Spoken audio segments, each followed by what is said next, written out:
I am Dr. Joseph Lau. I'm an optometrist. I've been practicing for 10 years. I have 3 clinics. They're called Optic Gallery, based in Las Vegas and Henderson.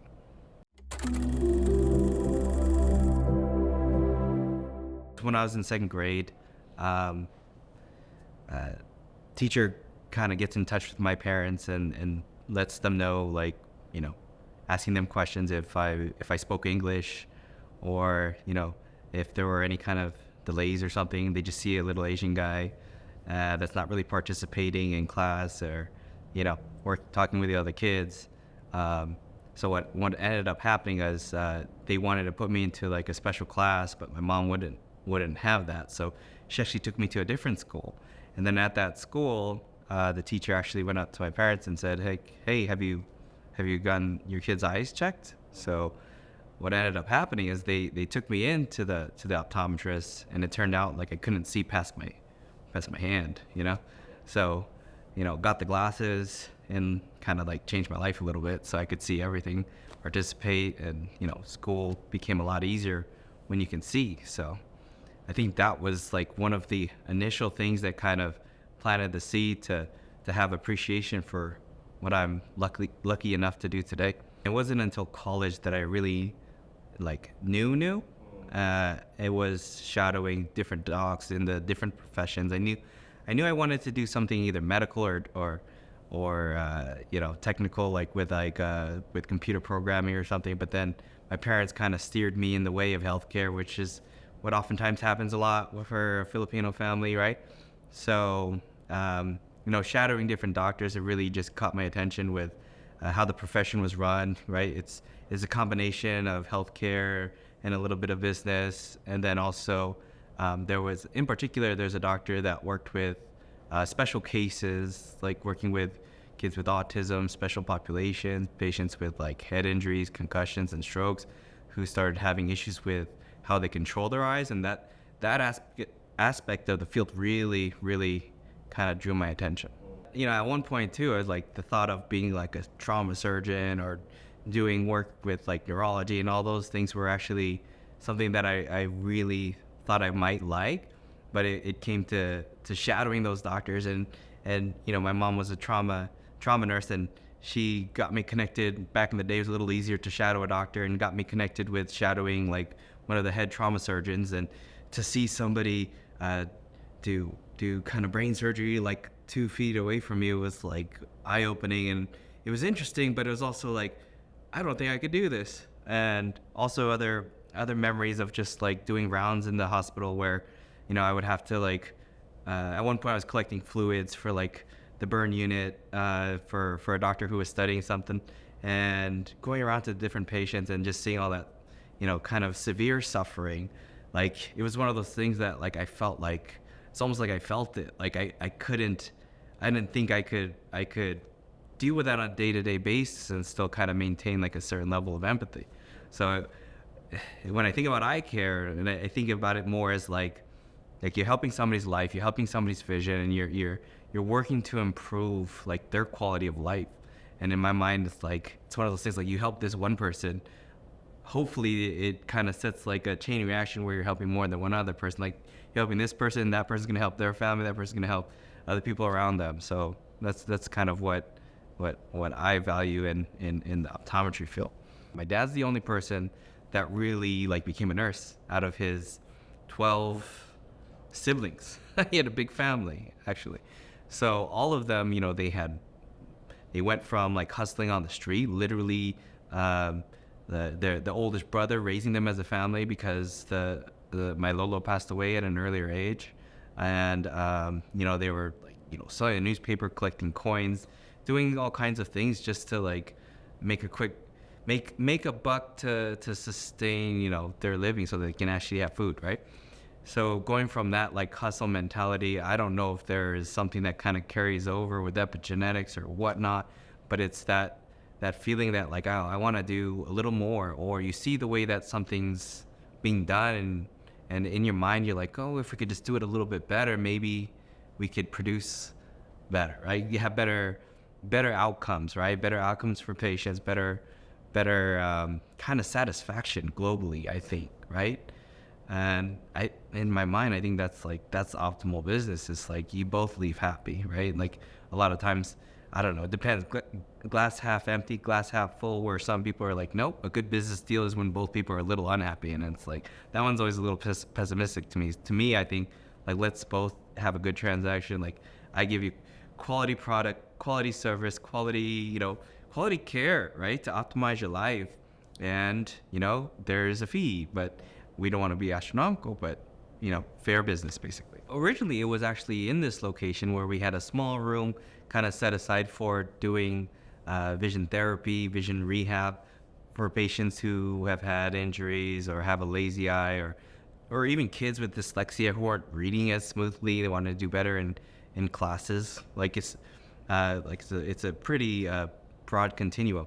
But for that, I felt like part of it was, when I look at some of those kids, I think of myself and how hard it was for me when I was in school, where it was just like some of the things, I mean, yeah, like here I am, like you look and it seems like very successful and, I'm a doctor, but it's like it wasn't easy. Like school was a struggle.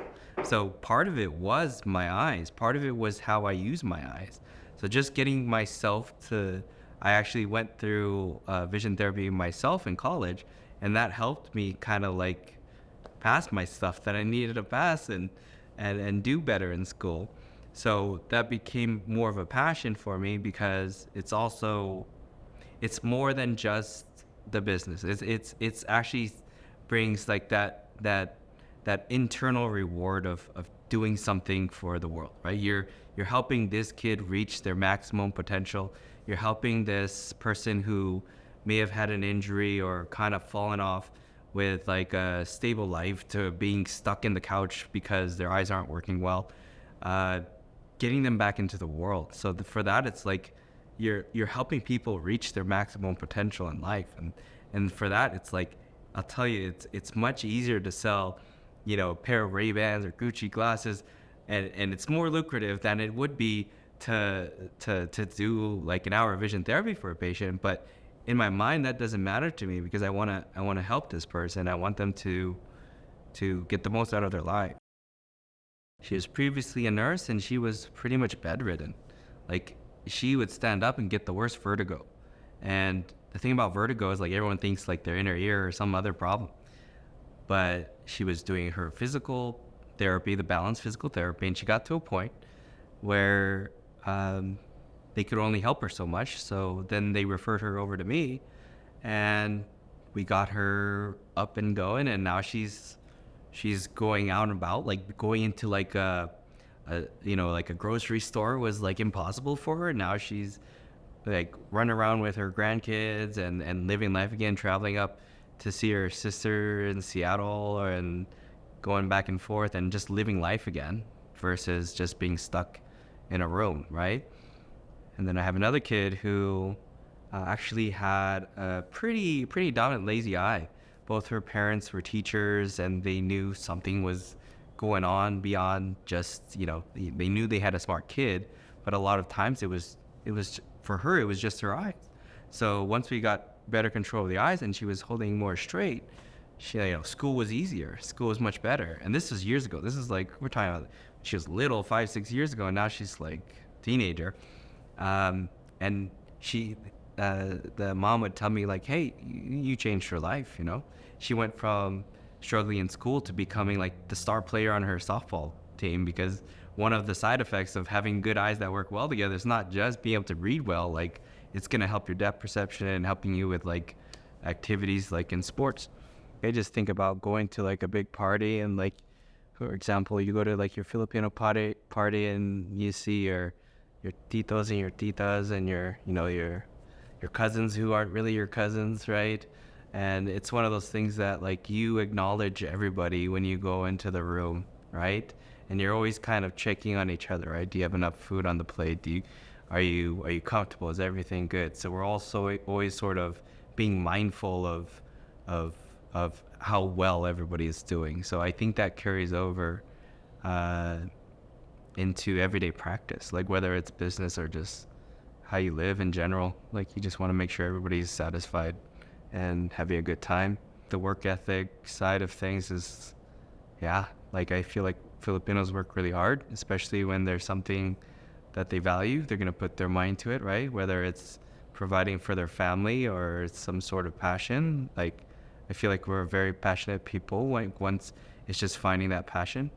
Um, I think that, yeah, like I was not allowed to give up, and for better, for worse, right? When it came to like how my mom raised me, she's like one of the hardest workers that I know. She probably would have kept working forever if not for somebody running a red light and putting her into a place where she couldn't work anymore. Um, I think as a people, we're very adaptable. Like we can adapt to the environment. We can adapt to social conditions. We get along with a lot of people, and I know there's arguments on whether that's a good or bad thing. I think it's a good thing. I think it comes more from like Filipinos just kind of being I think we're emotional. Like, whether some people are better at showing it or not, like deep down we're very emotional. And I think that like kind of translates into sometimes wanting to please other people, but at the same time it's like it's allowing you to connect with other people. And I feel like that is, I mean, business is working with people. If you can't connect with people, it's like you're not going to have good business. What can I do to make your life better within the powers that I have, right? And for them, the objective is to get their vision taken care of, get their eyes taken care of, right? And they see, I think that, not everybody, but like, I think some people they notice that like I'm really trying to give my all for them and really focusing on communicating with them, working with them. And they not only, getting to that end point of a good outcome, but it's the way we do it. When they see that, they want to bring their whole family in. They're like, I'm bringing my mom, I'm bringing my my nephews, I'm bringing my uncles. Like I've had a patient like come in every, with each of her family members, like her uncle, her dad, her brother, like, and it's awesome when I see that, because it's like, okay, like really making an impact for some people, and sometimes it's a simple solution. Like and you're very blessed here that eye care is very available, and it's a first world problem to not have glasses, but like to do the simplest solution can go a long way by how you do it, not just providing it.